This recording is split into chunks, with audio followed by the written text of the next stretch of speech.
Black venue కార్లో వస్తుంది madam ఆమె. బ్లాక్ వెన్యూ కార్ ఆవిడది, నెంబర్ కూడా ఉంది నా దగ్గర, నోట్ చేసుకున్నా. ఆ ఫుటేజెస్ కూడా ఉన్నాయి. రాత్రులే వస్తుంది, అర్ధరాత్రులు. సార్ కింద ఉండే స్టాఫ్ ఏం చెప్పారంటే మేడం వచ్చింది నోట్ చేయకూడదు, నోట్ చేస్తే ఊరుకోని బెదిరించారు. ఓకే. మేడం చాలా సెలబ్రిటీ, మేడంని నోట్ చేయకూడదు, మేడం సార్కి పర్సనల్, పంపించాలి అని చెప్పారు. నేను డిస్టర్బ్ అయ్యా. అంటే నాకు అయిన డిస్టర్బెన్సెస్లో ఇది ఒకటి. ఈ అమ్మాయితో ఉంది అనేది నాకు 2023లోనే తెలుసు. అంటే వాళ్ళిద్దరి మధ్య ఎఫ్ఐఆర్ ఉంది అనుకుంటున్నారా? నేను అనుకుంటున్నా నాకు ఉంది అని అతనైతే అడ్మిట్ చేయాలి. అతను చెప్పాడు నాకు 2023లో నువ్వు ఎఫ్ఐఆర్ నాకు పెడితే నేను పెడుతున్నాను అని ఎలిగేషన్.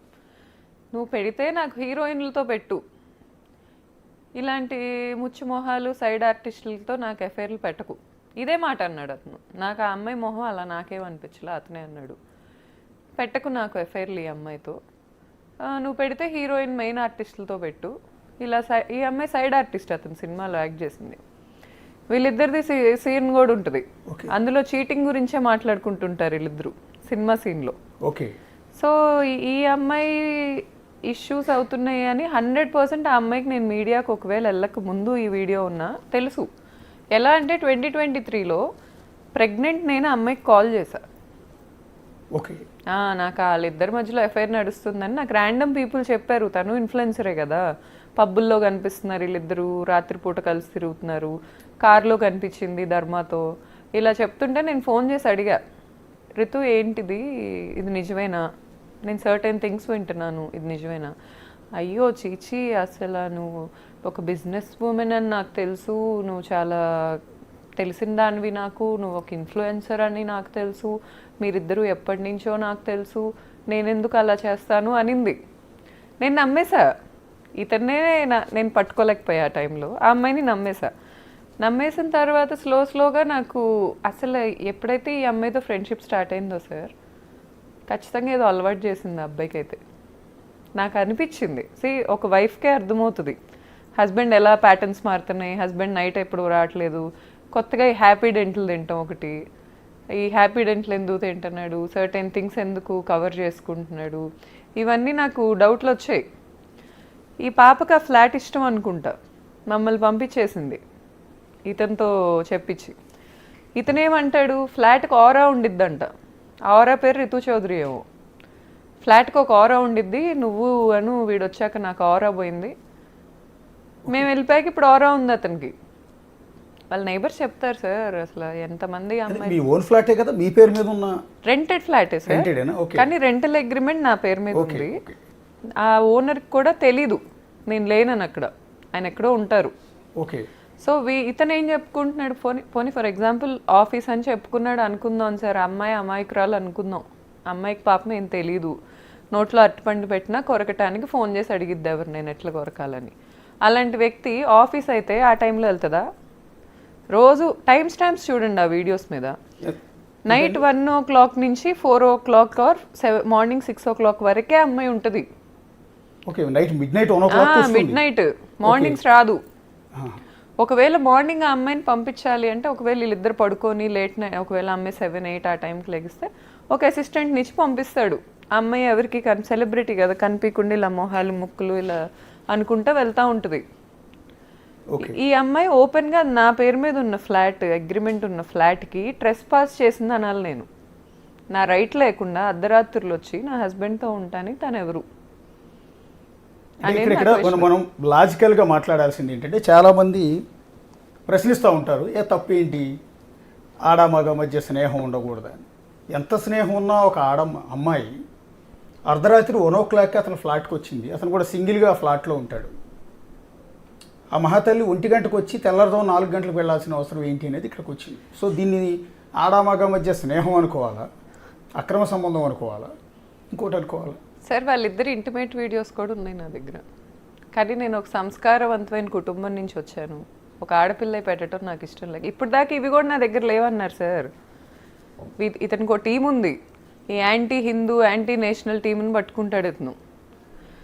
వాళ్ళు ఏంటంటారంటే నాకు మెసేజ్ల్లో లేకపోతే ఫేక్ యూట్యూబర్స్కి డబ్బులు ఇచ్చి ఏం మాట్లాడిస్తారంటే, నా దగ్గర ఎవిడెన్స్లు లేవంట. అతని తలకొరువు అతనే పెట్టుకుంటున్నట్టు నా దగ్గర ఉన్నాయి నేను వదలట్లా. ఎందుకంటే అతని మీద ఒకప్పుడు ఉన్న ప్రేమ మీద రెస్పెక్ట్ అనుకోండి, లేకపోతే ఆ అమ్మాయి కూడా ఒక కుటుంబానికి చెందిన ఆడది కదా, ఎందుకు చేయటం అనే పాయింట్లో నేను వదలట్లా. కానీ వీళ్ళకి ఆగదు అది. అంటే ఆ వీడియోస్ మీ దగ్గర ఎట్లా అంటే ఐ మీన్ సార్ అది నా ఫ్లాట్ సార్, అక్కడ ఏమైనా చేసుకునే రైట్ నాకు ఉంది. నేను సీసీటీవీలు పెట్టుకుంటా, లేకపోతే నేను కెమెరాలు పెట్టుకుంటా. వాట్ ఎవర్ అంటే బెడ్రూమ్లో సీసీ కెమెరాలు పెట్టారా? I have full rights to put anything sir. I have full rights to put మిమ్మల్ని దాన్ని ఏమంటారు పై క్రాస్ చేయటం లేదు. నేను అనేది ఏంటంటే మీ బెడ్రూమే కదా, మీ నా బెడ్రూమ్లో bedroom మీరు సార్, నన్ను ఖాళీ పంపించేశాడు చేసేసిన తర్వాత కదా. కావాలని ఇతని మీద అనుమానంతో కెమెరాలు పెట్టించారా లేకుంటే? సార్ యాక్చువల్గా నన్ను అతను జనవరి 9th 12th నేను ఆ ఫ్లాట్లోంచి బయటకు వచ్చేసా. ఓకే. తర్వాత నేను 2 days హాస్పిటలైజ్ అయ్యా వీళ్ళ అరాచకాలన్నీ తెలిసి, ప్యానిక్ అటాక్స్కి గురయ్యి. తర్వాత అతనే నాకు ఒక ఇల్లు ఎతికి నన్ను బయటికి పంపించాడు. ఓకే.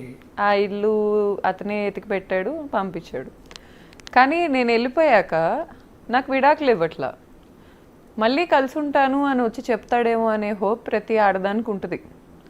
సో అసలు అతను ఏం చేస్తున్నాడో తెలుసుకోవాలి కదండి సార్, అది బయట పెట్టే ఉద్దేశం కాదు. అట్లీస్ట్ అతను ఏం చేస్తున్నాడో తెలుసుకోవాలి కదా. ఇప్పుడు ఈ ఋతు అనే అమ్మాయితో నన్ను మాట్లాడిచ్చాడు. నాకు ఒక రోజు ఏం చెప్పాడు, ఇలాంటి అమ్మాయిలందరితో నన్ను తిట్టిస్తా కొట్టిస్తా అని చెప్పాడు. ఇప్పుడు వీళ్ళ అతని దగ్గరికి ఎందుకు వస్తున్నారో ఆ అమ్మాయిని అడగాలి, అతను ఎందుకు పిలుస్తున్నాడో అతను అడగాలి. ఆ అమ్మాయి బాడీ లాంగ్వేజ్ మీరు చూస్తే ఇప్పుడు ఇచ్చిన కొన్ని వీడియోస్లో అమ్మాయి తాగలేదంటే ఎవరు నమ్మరు. పసిపిల్లలకు కూడా అర్థమవుతుంది వాళ్ళు ఎంత డ్రంక్ ఉన్నారో. మార్నింగ్ 4 o'clockకి ఆ ప్లే అవుతున్న విజువల్, మార్నింగ్ 4 o'clock Sunday. 4:24 లిఫ్ట్లో బయటకు వెళ్తున్న వీడియో. ఆఫ్టర్ పార్టీస్ అంటారు వాటిని. పార్టీ అయిపోయాక ఆఫ్టర్ పార్టీ తెచ్చుకుంటున్నాడు అమ్మాయిని ఇంటికి. ఓకే. ఇప్పుడు ఆ అమ్మాయి అంత ఓపెన్గా, సేమ్ కమ్యూనిటీ మనిషిని నేను, అమ్మాయిది కోనాపాలెం అంటున్నారు, మరి నిజమో కాదో, మా ఊరు దగ్గర ఒక ఊరు. ఎంత కాదనుకున్నా నేను ఒక ఇన్ఫ్లుయెన్సర్ని, నాకు ఎప్పటి నుంచో హైదరాబాద్లో సర్టెన్ కాంటాక్ట్స్ ఉన్నాయి. నా ఇంటికే అమ్మాయి అలా వచ్చిందంటే ఎంతమంది ఇళ్ళకి వెళ్తుంది అనుకోవాలి నేను ఈరోజు. ఆశ్చర్యం ఏంటంటే మీరు చెప్తుంది 2023లో కూడా వీళ్ళిద్దరి మధ్య రిలేషన్ ఉంది అనేది మీకు కొంత అనుమానం ఉంది. అనుమానం ఇద్దరి మధ్య డిస్కషన్ కూడా వచ్చింది. అనుమానం ఎప్పుడు లేదు అతని మీద, కానీ క్లారిటీయే ఉంది.